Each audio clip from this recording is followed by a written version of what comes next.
Olá, meu irmão, olá, minha irmã, você que nos assiste pela TV Diário do Sertão. Estamos vivenciando o tempo dos tempos em preparação para a festa das festas. Como costuma dizer o nosso bispo, Dom Júlio Paiva, toda semana é santa, toda semana é grande. Sim, toda semana é santa, toda semana é grande. Mas esta semana é uma semana especial, a Semana Santa. Eu sou o padre Francisco Elison da Silva, sou sacerdote pela Igreja Católica Apostólica Brasileira, Diocese de Campina Grande. E temos a graça de todas as quintas-feiras estarmos aqui na TV Diário do Sertão, levando a palavra de Deus para o seu lar a partir das 19 horas, levando a Santa Missa. Como é importante assistirmos à Santa Missa, ficarmos em sintonia com o nosso Deus. Como havia falado, estamos vivenciando a Semana das Semanas. O tempo da Quaresma, ele teve início, foi uma preparação para a Páscoa. O tempo da Quaresma vem de 40, são os 40 dias em que a igreja se prepara para o grande dia, para a festa das festas, que é a Páscoa. Todas as igrejas de fé católica e apostólica professam essa fé. Nós fazemos parte da Igreja Católica Apostólica Brasileira, também não somos diferentes. Nós professamos essa mesma fé. Inclusive, as festas, os tempos litúrgicos, eles se coincidem. Alguma coisa muda, alguma coisa vai se modificando com relação à liturgia da Igreja Católica Apostólica Romana, mas nós vivenciamos a fé católica e apostólica. Somos uma igreja simples, uma igreja que busca vivenciar o que as primeiras comunidades cristãs vivenciaram: o amor, a fraternidade, a compreensão entre todos. Na quarta-feira de cinzas, nós iniciamos o tempo da Quaresma, foi dia 5, A gente iniciou esse tempo forte. Então, são 40 dias de preparação para a Santa Páscoa. Se nós contarmos da quarta-feira de cinzas até hoje, já dá 43 dias. Se nós contarmos da quarta-feira de cinzas até o sábado santo, já dá 46. Aí você pode perguntar assim, mas como? Se a Quaresma são 40 dias. Então, se nós pegarmos os 46 dias, da quarta-feira de cinzas até o sábado santo, então nós pegamos aí os domingos, que são justamente 6 domingos, tiramos os domingos e dá justamente 40. E em muitas liturgias se prega assim, que a Quaresma começa na quarta-feira de cinza e se estende até a quinta-feira santa. Até a quinta-feira santa só vai dar 40, já vai dar 47 dias, Mas aí a igreja não conta os domingos, O domingo seria um domingo especial, seria um domingo reservado para uma reflexão maior, em que a igreja chama de os domingos da Quaresma, E aí o primeiro domingo da Quaresma até o quinto domingo da Quaresma, e o outro domingo depois do quinto domingo da Quaresma, já é domingo de Ramos. Esse também conta, dentro dos 6 domingos que constituem os 46 dias até o sábado santo. Extraindo esses domingos, a gente tem 40 dias. Então, a Quaresma, ela termina na quinta-feira, que é o tríduo pascal, mas não o tempo penitencial. O tempo penitencial, ele continua. A quinta-feira santa se inicia o tríduo pascal, É onde Jesus vai instituir a Eucaristia. É onde Jesus, o sumo e eterno sacerdote, vai pedir que cada vez que a gente lembrasse do seu sofrimento, da sua paixão, da sua morte, a gente fizesse isso celebrando a Santa Eucaristia. É a instituição da Eucaristia. É o dia em que Cristo nos ensina a humildade, em que ele, na ceia última, a última ceia, como assim é conhecida, como nós conhecemos, Jesus ergue-se da mesa. Jesus, em um símbolo de humildade, coloca uma toalha na cintura e passa a lavar os pés dos discípulos. Quem lavava os pés das pessoas? Os servos, os escravos. Jesus, de mestre, passa a ser servo, passa a ser escravo.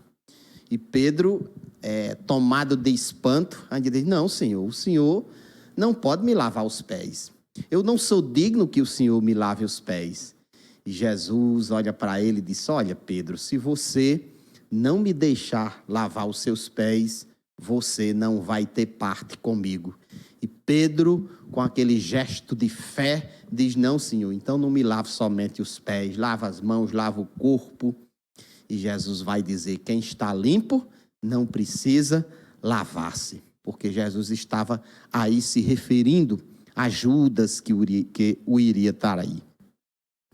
Pois bem, no primeiro domingo da Quaresma, o Evangelho, Jesus se apresentava no Evangelho como aquele que nos ensina a vencer as tentações. Jesus vai para o deserto.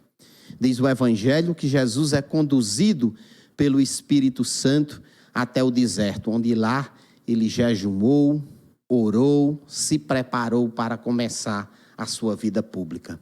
E lá ele foi tentado pelo espírito maligno, por Satanás. E lá ele vence as tentações do maligno, nos ensinando que o período da Quaresma é este tempo em que nós devemos também vencer os nossos erros, vencer as tentações do egoísmo, da ganância, da falta de amor, da falta de solidariedade. Então devemos vencer tudo isso, principalmente vencer as tentações do ter, do poder e do prazer, que foram justamente as tentações que o maligno ofereceu para Jesus. O ter, o poder e o prazer. Nós estamos vivendo em um mundo que nos oferece muito disso. Estamos vivendo em um mundo em que os valores éticos, morais, religiosos, familiares, parecem ter desaparecido.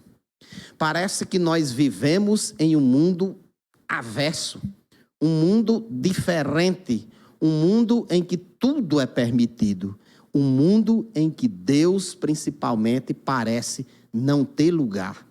Um mundo em que Jesus Cristo é celebrado e é vivenciado a partir de festas, a partir do lucro, a partir da ambição. A gente começa a perceber isso nas festas religiosas, desde o Natal até a Páscoa. A Páscoa, principalmente, simbolizada pelo consumismo. O consumismo é o chocolate, é a festa, é as pompas. Tudo é festejado. E parece que menos Jesus é louvado, menos Jesus é louvacionado, né, diante dessas questões oferecidas pelo mundo capitalista. No segundo domingo da Quaresma, Jesus convida Pedro, Tiago e João para ir se retirarem juntos a um lugar. E Jesus vai até o Monte Tabor.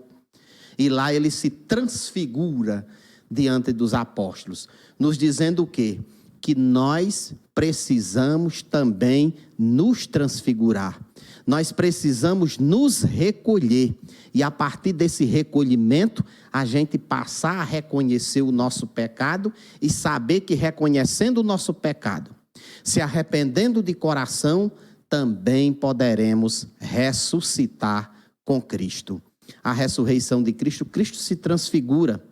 E perto de Jesus, diz a Sagrada Escritura, aparecem Moisés e Elias, representando a lei, representando a antiga lei. A antiga lei, a partir de Moisés, que foi cravada na pedra.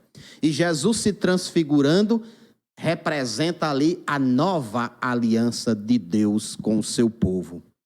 O período da Quaresma, quando a gente pega as leituras do Antigo Testamento, a gente se depara com a figura de Abraão.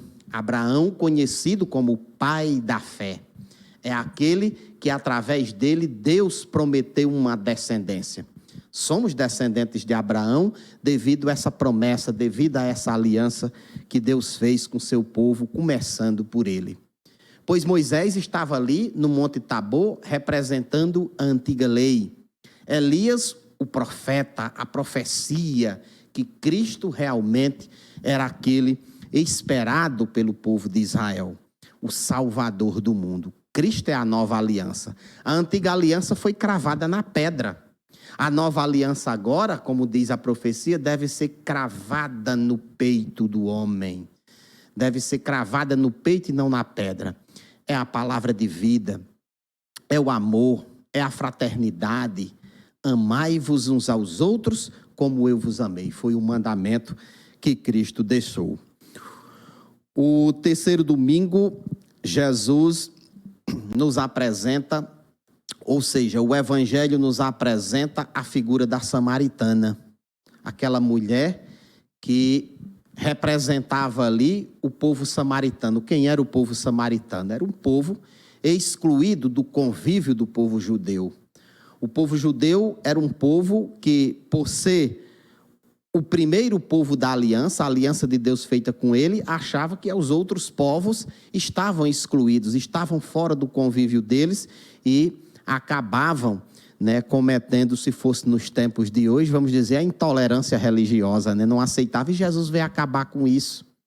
Jesus, enquanto eles julgavam, enquanto olhavam para a religião, enquanto olhavam para o erro pessoal, Jesus olhava para o coração. Jesus olhava para a misericórdia,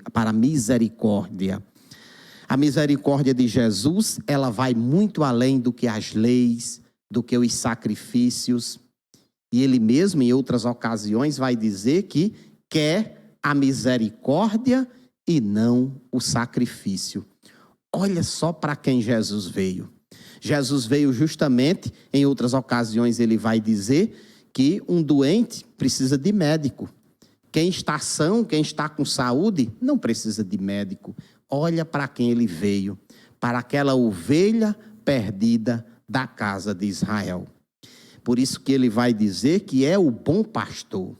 E o bom pastor conhece as suas ovelhas e as suas ovelhas ouvem a sua voz.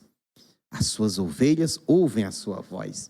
Por isso que ele vai dizer que eu sou o bom pastor e fora deste redil existem outras ovelhas que também devo cuidar delas.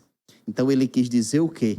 Que existe o grupo aqui, mas esse grupo não é privilegiado porque existem outras pessoas, outras ovelhas perdidas da casa de Israel. E aí está sintetizada toda a missão de Jesus para quem ele veio. Para aquele que realmente quer abrir o coração e se arrepender. E quando ele curava, quando ele perdoava, ele fitava os olhos na pessoa e dizia: vá e não peques mais. Vá e não peques mais. Nesse terceiro domingo, um outro evangelho que nos é apresentado como opcional é quando Jesus fala dos galileus. Quando ele fala dos galileus, cita até aqueles que morreram na torre, na torre de Babel, na torre de Siloé, aqueles que morreram. Será que aqueles que morreram estavam menos privilegiados do que os que não morreram? Então Jesus vai dizer que cada um de nós precisa ter cuidado com o que poderá acontecer conosco se nós realmente não nos convertermos e acreditarmos no Evangelho. O quarto domingo da Quaresma, meus irmãos, ficou conhecido assim, isso é celebrado na liturgia antiga desde muito tempo como Domingo Letare, ou seja, o domingo da alegria. É como se a liturgia estivesse nos convidando, estivesse nos alertando e nos dizendo assim, que a ressurreição do Senhor, o grande dia está chegando. Nos preparemos na quaresma, nos coloquemos nas mãos dele, porque o grande dia está chegando. Esse é o domingo da alegria. Por isso que os sacerdotes de fé católica e apostólica, nas suas liturgias, nesse domingo, eles optam pela cor rósea, né, que simboliza a alegria. A cor litúrgica do tempo da quaresma é a cor roxa. A Igreja Católica Apostólica Brasileira também segue essa tradição do catolicismo, né, porque a Igreja Brasileira também veio da Igreja Católica, né, do catolicismo. E o quinto domingo, no quarto domingo, Jesus vai nos apresentar a figura do filho pródigo. Quem era o filho pródigo? O filho pródigo representava ou representa todos nós, pecadores.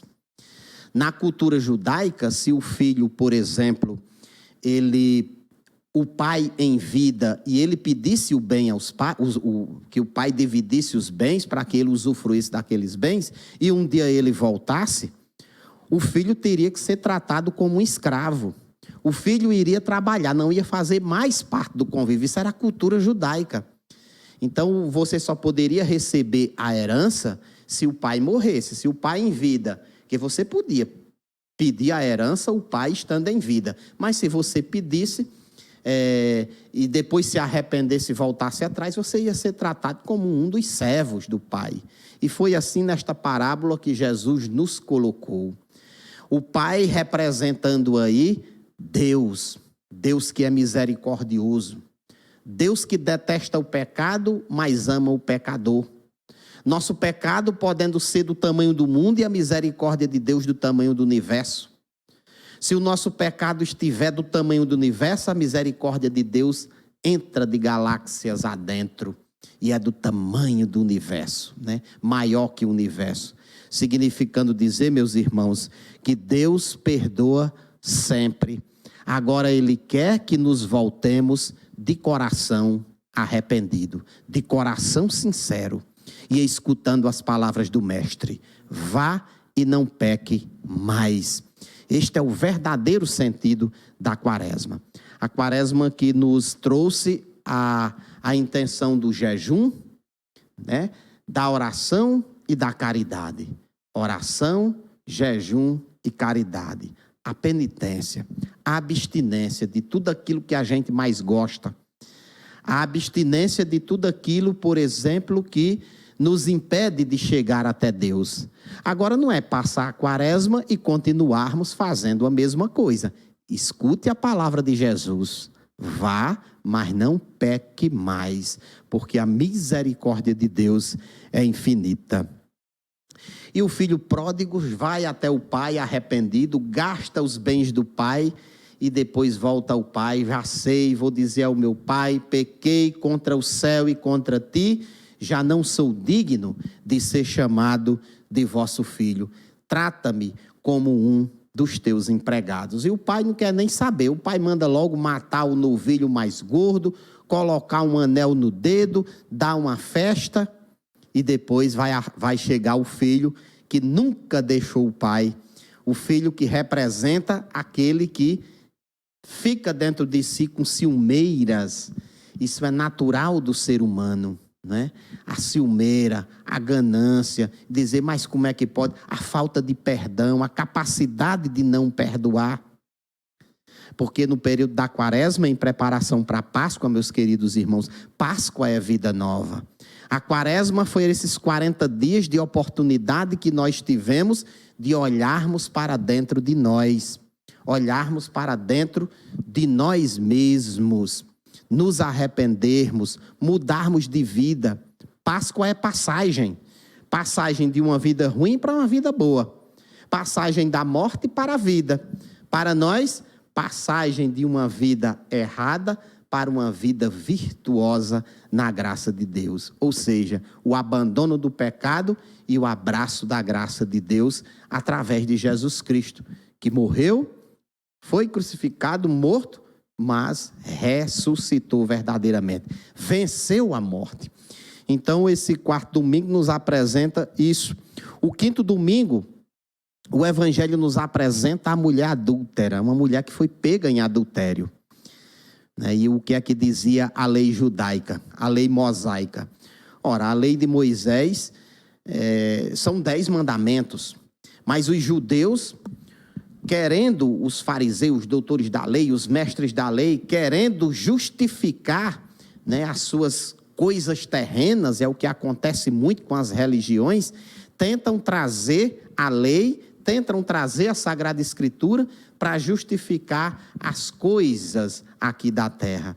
E os judeus, eles pegam os 10 mandamentos e dividem lá em códigos. São 613, salvo melhor juízo, 613 códigos desmiuçados da lei de Moisés, dos 10 mandamentos, a Torá. E nesses códigos está lá, se uma mulher for surpreendida em adultério, ela deve ser apedrejada até a morte. Olha a lei. A lei que parece ser mais lei dos homens do que de Deus. E foi o que Jesus veio dizer. Não. Então, eles querendo surpreender Jesus. Ora, se Jesus dissesse, não apedreje não, eles iam dizer, olha, tá vendo? Ele está aí contra a lei. Se ele dissesse, apedreje, aí Jesus estaria entrando em contradição com aquilo que ele pregava. O que foi que sabiamente o mestre fez? Quem não tiver nenhum pecado, que atire a primeira pedra contra esta mulher. E diz a Sagrada Escritura que foi saindo um a um, jogando as pedrazinhas no chão, a começar pelos mais velhos. E Jesus olha para a mulher piedosamente, e onde estão aqueles que te condenaram? A mulher disse, não sei. E Jesus olhou para os olhos dela, fitou os olhos dela, assim como está olhando para cada um de nós neste momento, e dizendo assim, vá, eu também não te condeno, mas não peques mais. Olha a palavra, não peque mais, vá, mas não peque mais não. É o que Jesus está dizendo para cada um de nós, meu caríssimo irmão e minha caríssima irmã. O domingo, dia 13, que aí já vai para o 6º domingo, conhecido como Domingo de Ramos. Domingo de Ramos e da Paixão do Senhor. O Domingo de Ramos, as igrejas de fé católica celebram a paixão de Jesus Cristo. Fazem a procissão dos ramos para lembrar a entrada triunfal de Jesus em Jerusalém. Jesus que vai ser aclamado como rei. O povo que aclamou Jesus é o mesmo povo que mais adiante, na sexta-feira, vai condená-lo à morte. Porque o povo agora se revolta, vamos dizer assim, ludibriados pelo poder religioso judaico. Justamente porque o povo esperava um Messias que viesse dominar, que viesse ser rei pela espada. Assim como foram os reis do Antigo Testamento, assim como foi a conquista da terra de Canaã, assim como foi a passagem pelo deserto, enfrentando povos bárbaros pelo caminho até chegar à terra prometida. Então o povo também esperava que contra o jugo do Império Romano, Jesus viesse assim. E Jesus, claramente, em suas pregações, deixa claro, uns entenderam, outros não entenderam, que o reino dele não é deste mundo. Que Jesus veio trazer um reino, não um reino terreno, um reino que mata, que explora, um reino que busca o poder, um reino que coloca Deus no dinheiro, nas riquezas. E pelo contrário, Jesus veio trazer o reino de Deus, o reino espiritual, o arrependimento dos pecados, o olhar para o outro e ver a presença de Deus, um Deus da vida e não o Deus da morte.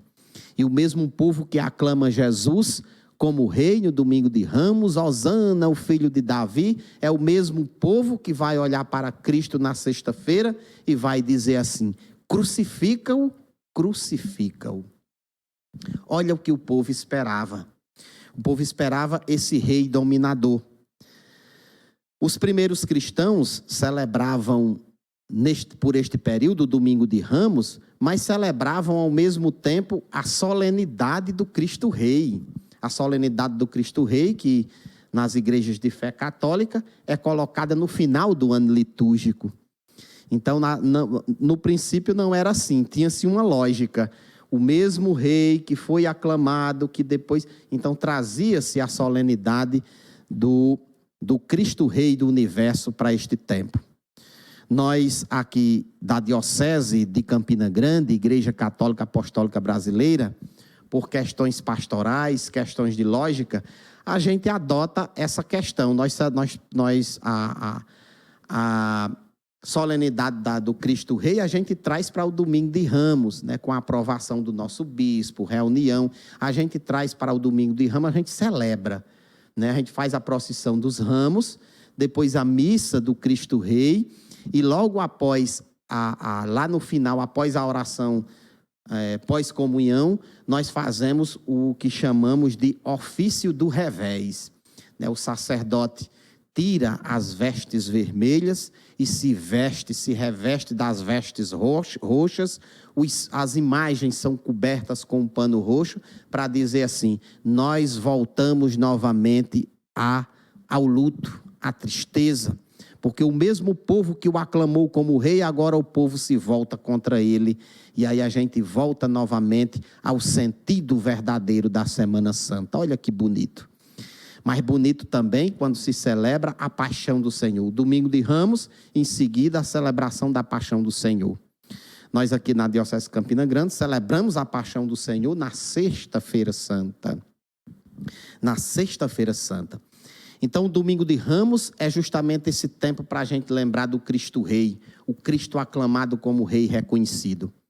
E Cristo não quis entrar na cidade de Jerusalém triunfante montada em um cavalo, montada em um jumentinho. O jumento, que era símbolo da pobreza, era símbolo da paz, era símbolo da humildade. O jumento representava a paz no Antigo Testamento para se cumprir a profecia. Eis que o rei vem montado em um jumentinho. O rei da paz, o Cristo, aquele que viria salvar a humanidade. E assim Cristo foi. Em um gesto de humildade, entra na cidade de Jerusalém em um jumentinho, dizendo para o seu povo que eu sou o príncipe da paz. Eu sou aquele que vim trazer a humildade. Não vim trazer um reino de espada e de sangue, mas um reino de paz. Olha o que o Cristo, na sua humildade, trouxe nessa simbologia do jumentinho. Na segunda-feira Santa, após o Domingo de Ramos, a liturgia nos apresenta Jesus indo até a casa dos seus amigos, em Betânia, a casa de Lázaro, aquele a quem ele havia ressuscitado dos mortos. E muita gente ia para a casa de Lázaro no tempo em que Jesus estava lá.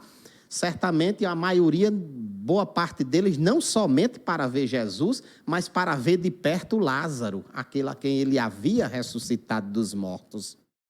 E diz o Evangelho que Maria imediatamente, Jesus quando chega com seus discípulos, Maria guardou muito perfume, um frasco de perfume muito caro da época, e começa a lavar os pés de Jesus, lava os pés de Jesus.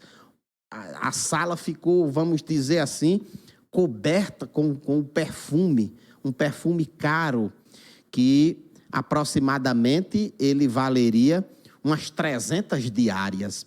Se ele valeria 300 diárias, vamos dizer que fosse uma diária de uma pessoa que trabalha de pedreiro, por exemplo. Uma diária de um pedreiro é 120, 130, 140 reais, depende, né? Vamos dizer que fosse 120, já dava 36 mil. Olha, como se fosse hoje, o perfume era tão caro que valeria 36 mil. Mas vamos pegar uma diária simples, de 80 reais, que é de uma diarista, de um servente, de pedreiro, já daria 24 mil reais. É como se este perfume ele valesse 24 mil reais. E Judas, né, na sua ganância, ficou com o olho grande em cima e disse: mas esse perfume aqui deveria ser vendido para poder a gente distribuir com os pobres. E Jesus vai dizer: olha, Judas, pobres sempre tereis. O que Maria está fazendo aqui já é preparando a minha sepultura, preparando o meu corpo para a sepultura, coisa que não se teria tempo de fazer. Porque quando Jesus foi crucificado, o sábado já não se podia, não tinha tempo mais para fazer nada, porque era o sábado santo, era o Shabá judeu. Ninguém não podia mais fazer nada no sábado.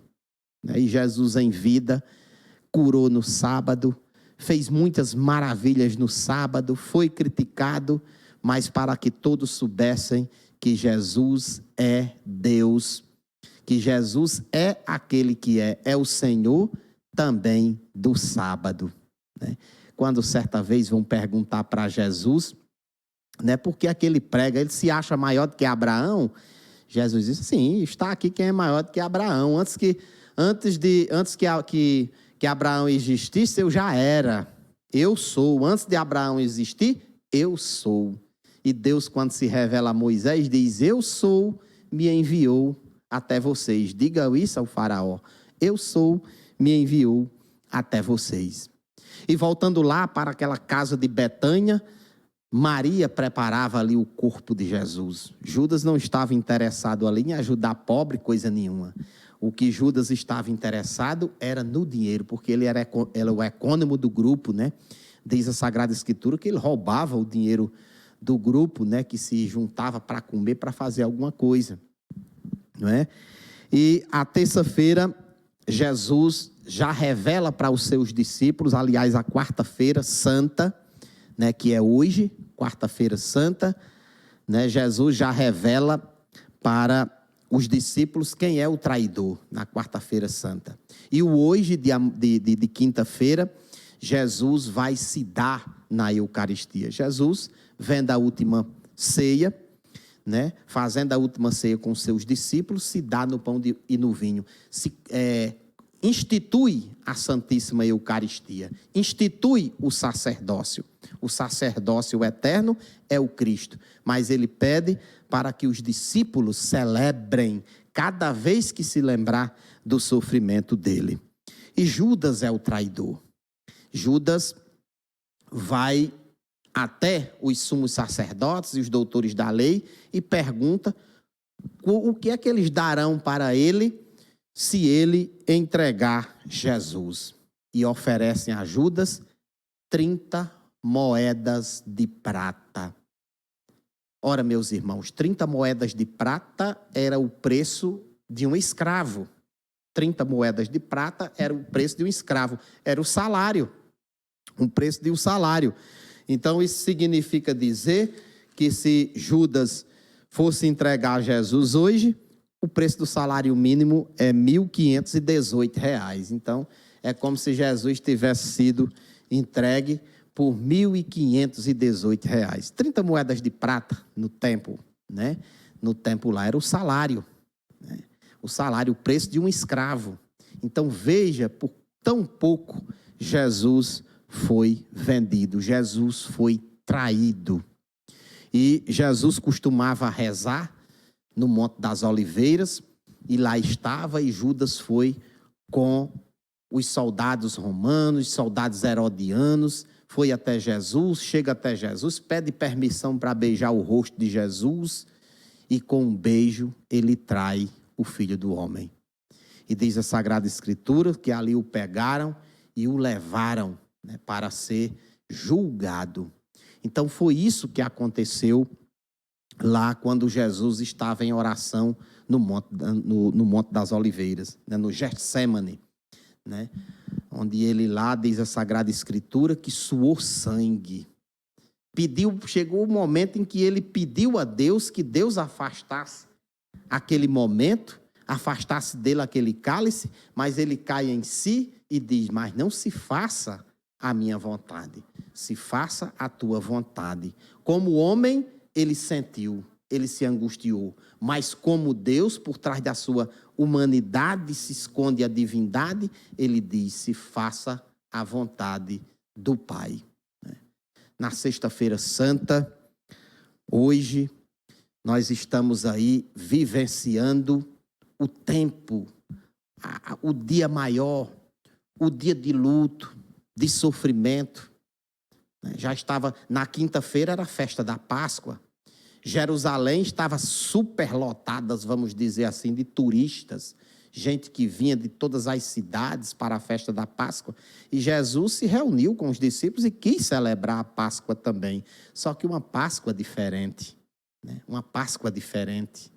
Enquanto se sacrificavam carneiros, comiam ervas amargas para lembrar o sofrimento do deserto, Jesus ali se dá como a própria oferenda, o próprio sacrifício.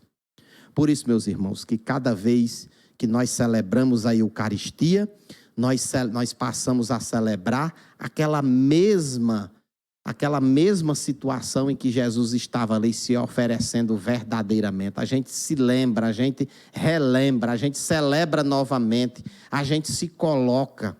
O sacerdote torna-se um outro Cristo, consagrado para fazer a consagração e as espécies de pão e de vinho serem transformadas no corpo e no sangue de nosso Senhor Jesus Cristo. E vamos para a sexta-feira, hoje.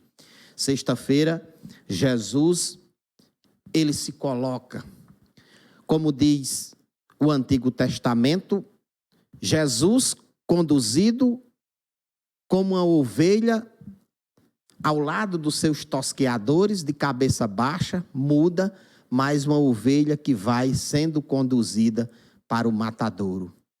Bofetadas, coroa de espinhos, mas ele ali calou-se diante de tanta coisa, diante de tanta angústia, depois de ser negado 3 vezes por Pedro, depois de ter sido entregue por um dos seus amigos. Olha só, quando os discípulos perguntam a Jesus, mestre, quando Jesus diz, um de vós me há de trair, E aí eles perguntam, mestre, por acaso sou eu? E João se inclina ali no ombro de Jesus, de Sagrada Escritura, que um dos discípulos se curvam ao ombro de Jesus e perguntam quem iria o trair. Jesus diz, aquele a quem eu embeber o pão molhado no vinho e entregar para ele, esse será o traidor. Mas os discípulos ainda não queriam acreditar quando Jesus molha o pão e entrega a Judas. Jesus faz um gesto cultural.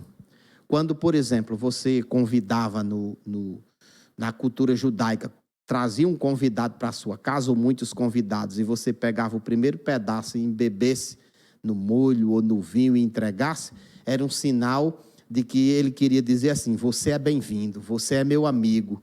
E Jesus quis fazer isso com Judas. O primeiro pedaço foi para ele. Como se Jesus estivesse dizendo assim, olha, o que você tem de fazer, faça depressa, mas está aqui, ó. Então, a primeira comunhão foi dada a Judas. O primeiro pedaço de pão foi dado para Judas, para Jesus dizer assim, você é meu amigo. Jesus não guardou o rancor de Judas. Jesus acreditava, apesar dele saber que Judas iria o trair, mas ele acreditava na mudança de Judas. Confiando no livre-arbítrio, Jesus fez esse gesto.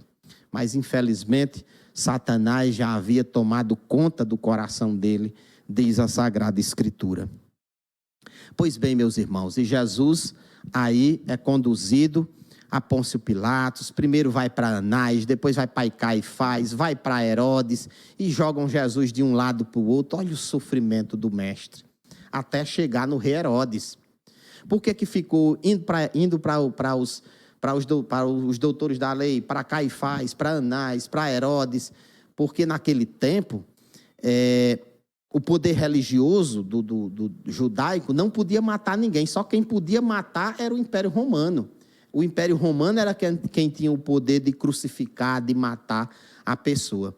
Então, por isso que Pilatos, quando diz assim,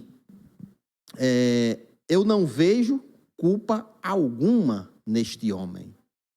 Eu não vejo culpa alguma neste homem. Por que vocês querem o matar?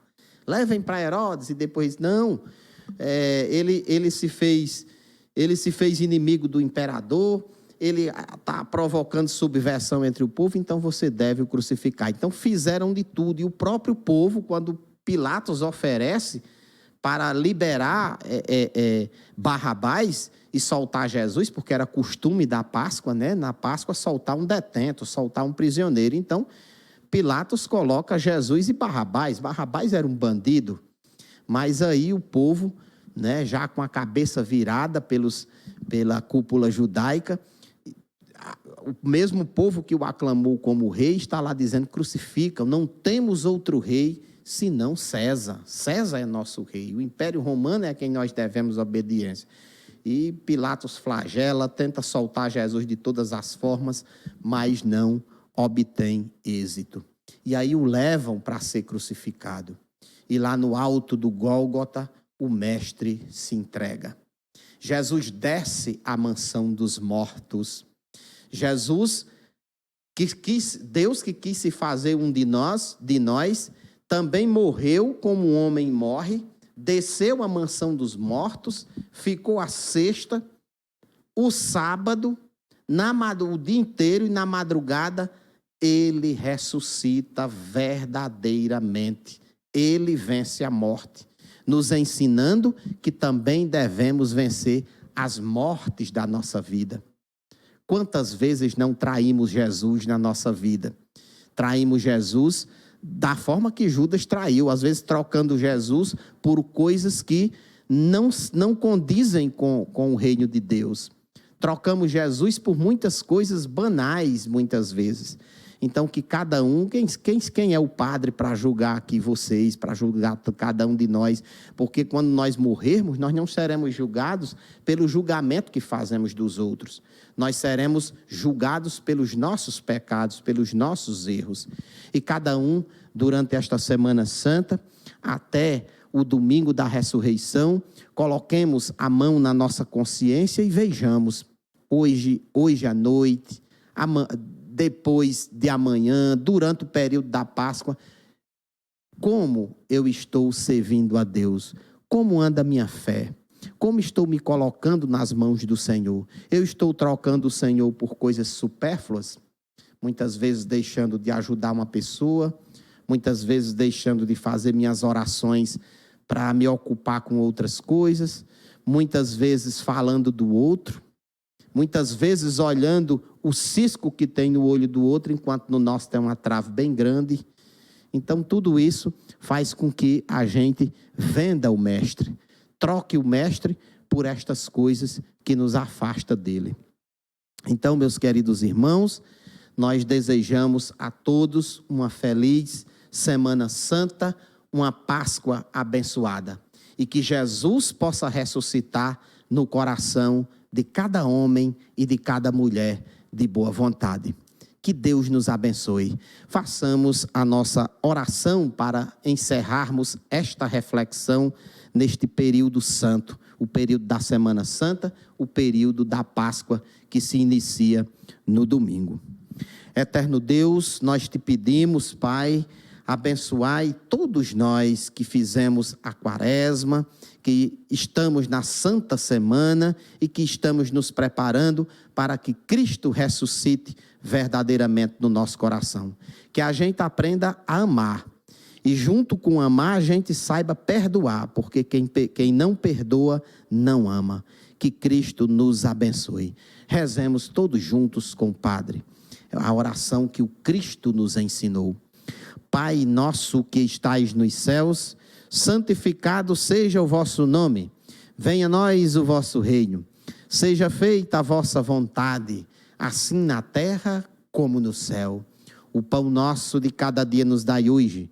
Perdoai as nossas ofensas, assim como nós perdoamos a quem nos tem ofendido. Não nos deixeis cair em tentação, mas livrai-nos do mal, porque vosso é o reino, o poder e a glória para sempre. E vamos pedir a bênção do nosso Deus sobre todos nós. Desça sobre todos nós a bênção do Deus eterno e todo-poderoso, Ele que é Pai, que é Filho e que é Espírito Santo. Amém. Fique com Deus e até lá.